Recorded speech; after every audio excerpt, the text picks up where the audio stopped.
시청자 여러분 안녕하십니까. 12월 9일 JTBC 아침엔을 시작합니다. 먼저 오늘 아침 주요 뉴스입니다. 윤석열 전 대통령 내란 재판에 증인으로 나온 노상원 전 사령관이 귀찮다면서 증언을 거부했습니다. 그러면서 자신의 혐의에 대해선 적극적으로 변명했습니다. 이날 재판에선 계엄 모의 정황이 담긴 롯데리아의 CCTV 영상도 공개됐습니다. 위헌 논란이 일고 있는 내란 전담 재판부에 대해 민주당이 더 보완하겠다고 했습니다. 이를 위해 로펌 자문 등을 다시 거쳐 의원총회를 한 차례 더 열기로 했습니다. 전국 법관 대표회의는 이 제도가 재판 독립을 침해할 우려가 있다고 했습니다. 어젯밤 11시 15분쯤 일본 혼슈 동쪽 끝 아오모리현 앞바다에서 규모 7.5의 지진이 발생했습니다. 혼슈 아오모리현과 이와테현 지역엔 쓰나미 경보도 내려졌습니다. 이들 지역의 원전에서는 특별한 이상은 확인되지 않고 있습니다. 오늘은 전국이 맑은 가운데 아침에는 쌀쌀하겠습니다. 아침 최저 기온은 서울이 영하 2도, 대전이 영하 3도 등으로 어제보다 낮겠습니다. 낮 기온은 어제보다 조금 오르겠습니다. 내란 재판에서 증언 거부, 선서 거부에 이어 귀찮다는 이유로 입을 다문 증인까지 등장했습니다. 롯데리아 모의를 주도한 노상원 씨는 자신의 혐의를 변명할 때만 입을 열었습니다. 이날 재판에선 롯데리아에서 무슨 일이 있었는지 파악할 수 있는 CCTV 영상이 공개됐습니다. 박병현 기자입니다. 윤석열 전 대통령과 전직 정보사령관 노상원 씨가 내란 재판에서 처음으로 마주했습니다. 법정에 출석한 노 씨는 본인 집에서 압수된 메모, 휴대전화 카카오톡 캡처본에 대해서도 증언을 거부했습니다. 부정선거 의혹을 예비역 장성들에게 교육하려 했냐고 특검이 묻자 귀찮다는 이유로 답변을 거부했습니다. 귀찮으니까 증언 거부하겠습니다. 계속되는 증언 거부의 재판부는 본인이나 가족이 형사처벌받을 우려가 있을 때에만 증언 거부가 가능하다고 꼬집었습니다. 그런 노 씨는 자신의 혐의와 관련해 변명할 땐 적극 입을 열었습니다. 김용현 전 국방부 장관이 비상계엄 전날 건넨 비아폰의 존재를 인정하면서도 애써 의미를 축소하려 합니다. 나중에 이제 전화 왔을 때 보니까 이제 수신이 되는데 내가 걸려고 해보니까 안 되더라고요. 뭐 조직도 같은 것도 안 나오고. 법정에선 노 씨가 김용군 전 정보사 대령에게 서류를 보여주는 장면이 담긴 롯데리아 CCTV 영상이 공개됐습니다. 특검은 비상계엄 선포 전 체포 작전과 관련한 행동 지침을 알려준 것 아닌지 의심합니다. 증인이 머리에 무언가 덮어 씌우는 동작을 취하고 김용군도 손을 들어서 비슷한 동작을 보이는데요. 어떤 대화 중에 이런 동작이 나오신 것인가요? 잘 모르겠습니다. 그러면서 지난해 12월 1일 롯데리아 회동 때 본인도 선관위에 출동하는 요원의 명단을 알지 못했다고 주장했습니다. 문상호 전 정보사령관이 노 씨에게 정보사 요원의 신상 정보를 건넨 혐의로 재판이 진행 중인 것을 의식한 겁니다. 하지만 이 과정에서 노 씨는 문상호 전 사령관과 1대1로 이야기했다. 보안 때문에 그랬다며 선관위 전산실 확보 지시는 인정했습니다. JTBC 박병현입니다. 노상원 전 정보사령관은 특검으로부터 플리바게닝을 제안받았다고 주장했습니다. 플리바게닝은 진술을 대가로 형을 감면해주는 제도인데 지난 9월 개정된 특검법에 포함됐습니다. 노 전 사령관은 특검이 법 개정 전부터 이 제안을 했다고 주장했고 윤 전 대통령 측 변호인단은 불법 수사라고 비판했습니다. 임예은 기자입니다. 노상원 전 정보사령관은 어제 열린 윤석열 전 대통령의 내란 재판에 증인으로 출석했습니다. 오전까지 말을 아끼던 노 전 사령관은 오후부터 적극적으로 증언에 나섰습니다. 이 과정에서 노 전 사령관은 특검에게 플리바게닝 제안을 받았다고 주장했습니다. 플리바게닝은 수사에 적극적으로 협조한 이들에게 형을 감면해주는 제도입니다. 노 전 사령관은 관련 제안이 들어온 건 특검팀이 특검법을 개정하기 이전부터 있었다고 주장했습니다. 또 개정법이 통과된 뒤에는 특검이 법 조문을 보여주며 진술을 제안했다고도 했습니다. 프리바게닝 그 법이 나오기 전에도 뭐 제안이 있었고 법이 나온 다음에는 확실히 그 법 조문을 보여주면서 이제 제안을 했었고. 윤 전 대통령 측은 재판을 마친 뒤 기자회견을 열고 특검이 불법 수사를 했다고 비판했습니다. 특검의 수사 절차가 불법이라는 것을 오늘 증언을 통해서 밝혀졌다고 볼 수 있습니다. 특검은 언론 공지를 통해 수사재판 조력자 감면제도는 내란 특검 수사 특성을 고려해 특검 건의로 신설된 조항이라고 설명했습니다. 관련자들의 적극적인 협조를 부탁하는 차원이었던 겁니다. 그러면서 이를 허위 진술 강요로 취급하는 건 공소 유지를 방해하는 행위라고 반박했습니다. JTBC 임예은입니다. 통일교가 민주당 의원들에게도 금품을 전달했다는 진술에 대해 국민의힘이 민중기 특검을 공수처에 고발하겠다고 했습니다. 민주당은 당 차원의 진상조사를 검토해보겠다는 입장입니다. 민중기 특검은 특검법상 수사 대상이 아니라면서 관련 내용을 수사기관에 인계할 예정이라고 밝혔습니다. 오원석 기자입니다. 국민의힘은 특검이 진술을 확보하고도 민주당에 대해선 수사하지 않은 건 선택적 정의라고 비판했습니다. 무려 15명의 더불어민주당 정치인이 금품 수수에 연루되었다는 구체적인 진술이 있음에도 불구하고 이것이 바로 노골적인 선택적 수사이고 야당 탄압 정치적 수사이다라고 하는 점을 자인한 것입니다. 특히 수차례 특검에 압수수색을 당했던 국민의힘은 특검이 민주당을 다른 잣대로 수사했다고 목소리를 높였습니다. 민중기 특검은 우리 당 500만 당원 명부를 압수수색하기 위해서 국민의힘 중앙당사까지 들이닥쳐서 압수수색을 했었고 표적 수사로 권성동 전 원내대표도 구속한 바가 있습니다. 장동혁 국민의힘 당대표는 종교 탄압이라고 주장했습니다. 이재명 대통령이 통일교를 겨냥해 종교단체 해산을 언급한 걸 두고 종교를 정치 탄압에 이용한 거라고 한 겁니다. 국민의힘은 전면 재수사가 필요하다며 민중기 특검을 직무유기 혐의로 공수처에 고발하겠다고 밝혔습니다. 금품을 받은 것으로 추정되는 민주당 전현직 의원들의 실명까지 거론되는 상황. 민주당은 당 차원에서 진상조사도 검토해보겠다는 입장입니다. 당 차원의 그런 윤리감찰단의 진상조사나 이런 것들이 이루어져야 되지 않겠나. 다만 조직적으로 통일교와 결탁한 국민의힘과는 다르다는 걸 밝히기 위한 것이라고 선을 그었습니다. 특검팀은 통일교 윤영호 전 본부장의 진술은 특검법상 수사 대상이 아니라고 설명했습니다. 또 해당 사건에 별도의 사건 번호를 부여했고 관련 내용을 수사기관에 인계할 예정이라고 밝혔습니다. JTBC 오원석입니다. 위헌 논란이 불거진 내란 전담 재판부에 대해 대통령실도 여당도 위헌 소지를 최소화하겠다는 입장을 밝혔습니다. 같은 날 전국의 법관 대표들은 내란 특별법이 재판 독립을 침해할 우려가 크다고 공개적으로 비판했습니다. 이세영 기자입니다. 민주당은 어제도 비공개 의원총회를 열어 내란 전담 재판부 도입을 놓고 논의를 이어갔습니다. 대통령실이 위헌 소지를 최소화해야 한다고 밝힌 다음 날입니다. 국민적 공감대를 더 넓히고 위헌 소지를 최소화하기 위해 필요한 부분은 보완하고 수정할 부분은 과감히 수정해 나갈 것입니다. 의원총회에선 처리 과정이 성급했고 위헌 제청만으로도 재판이 지연될 수 있다는 우려가 나왔습니다. 민주당은 위헌 논란에 빌미를 주지 않기 위해 최종 결정을 미루고 로펌 자문 등을 다시 거쳐 의원총회를 한 차례 더 열기로 했습니다. 연내 처리 목표는 유지하되 제도를 더 검토하겠다는 겁니다. 한편 전국 법관 대표회의에 참가한 법관들은 신중한 논의를 촉구했습니다.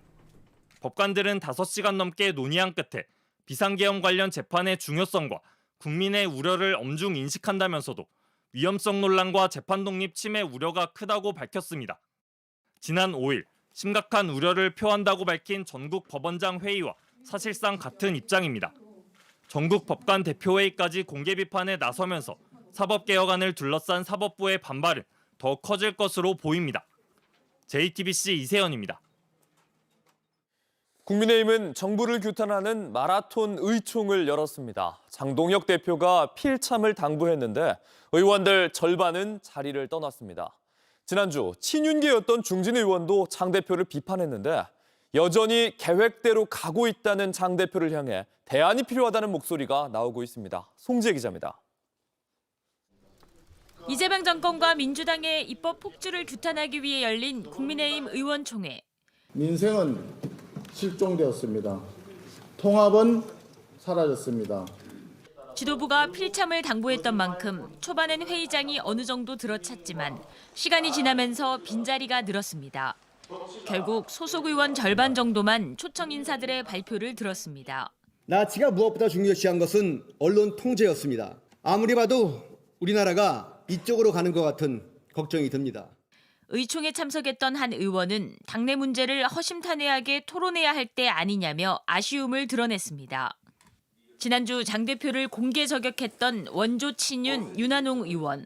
똥 묻은 개가 겨 묻은 개 비판하는 꼴이니 몇 달간 배신자 소리 들어도 됩니다. 윤 의원도 어제는 휴대전화를 들여다보다가 자리를 떴습니다.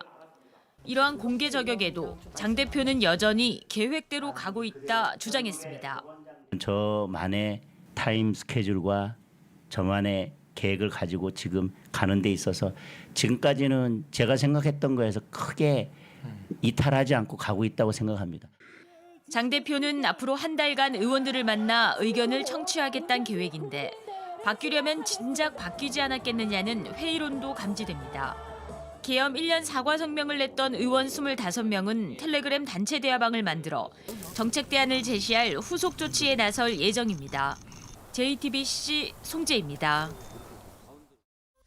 온라인에서 화제가 된 뉴스, 화제가 될 뉴스를 골라 전해드립니다. 아침엔 소셜픽입니다. 어젯밤 일본 아오모리현 앞바다에서 규모 7.5의 강진이 일어났습니다. 쓰나미도 관측되면서 지역 주민들에겐 즉시 대피 권고가 내려졌습니다.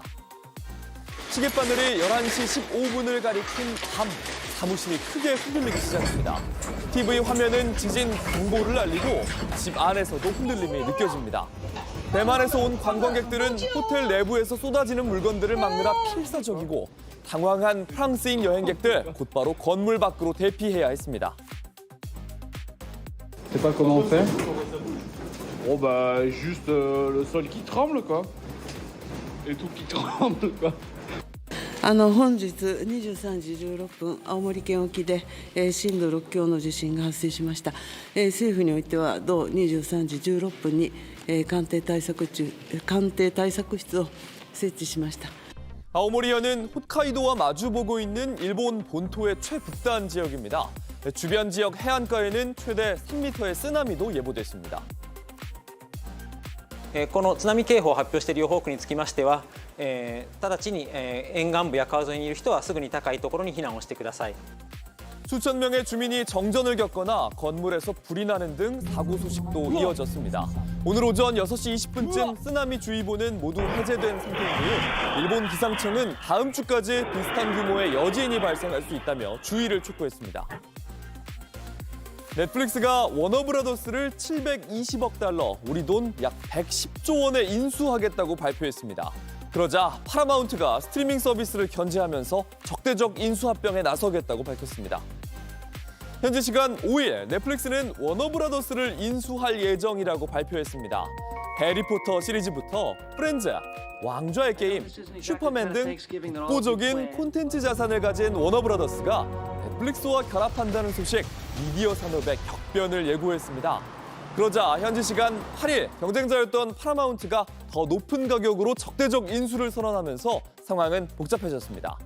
넷플릭스가 워너브라더스와 합병할 경우 시장의 선두인 디즈니보다 더 큰 점유율의 독점 기업이 탄생할 거란 우려가 있어서 미국 정부의 승인도 주요 관심사입니다. Should they be allowed to buy Warner Brothers? Should Netflix? Well, that's the question. They have a very big market share.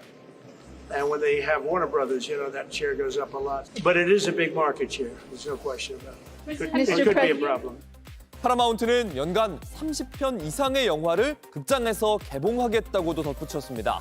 극장에서 스트리밍 서비스로 넘어가는 시간을 충분히 둬서 전통적인 극장 경험을 존중하겠다는 겁니다.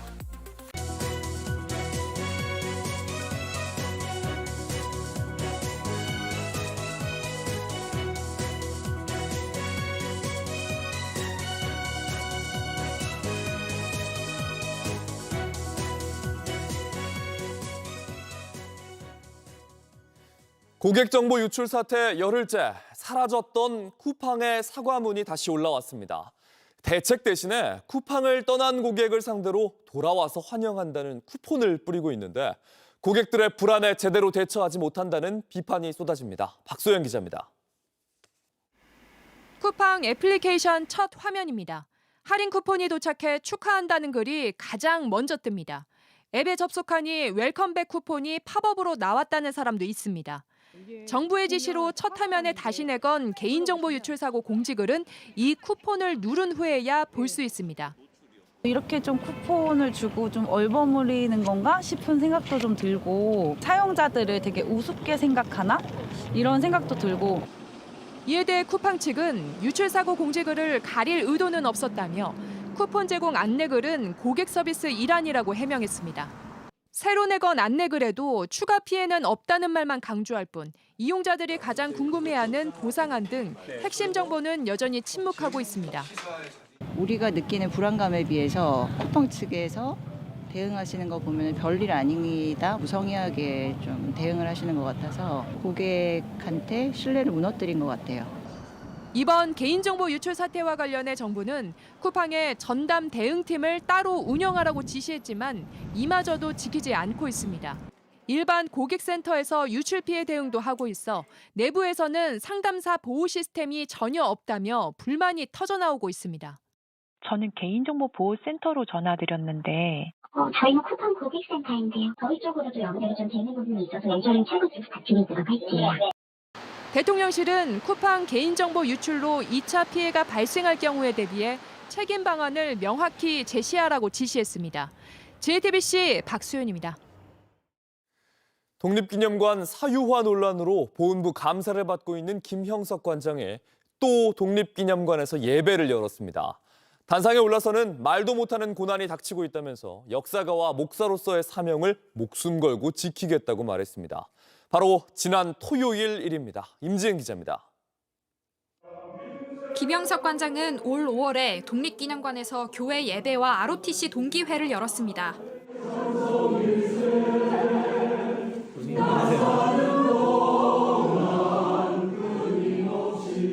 8월 JTBC 보도 이후 사퇴 압박이 커지자 김 관장은 국회에서 기자회견을 열고 언론을 탓했습니다. 마치 관장이 역사적인 사실을 부정하고 독립운동을 폄훼한 것처럼 보도하였고 행사에 기념관 직원까지 동원됐다는 증언이 이어지자 보훈부는 감사를 시작했습니다. 감사 결과는 이달 5일 김형석 관장에게 전달됐고 이의 신청 기간 한 달이 주어졌습니다. 그런데 결과 통보 바로 다음 날인 6일 토요일, 김 관장은 독립기념관에서 또 예배 행사를 열었습니다. 한국 독립운동과 기독교의 만남 개막식이란 행사였는데 사실상 1시간짜리 예배였습니다.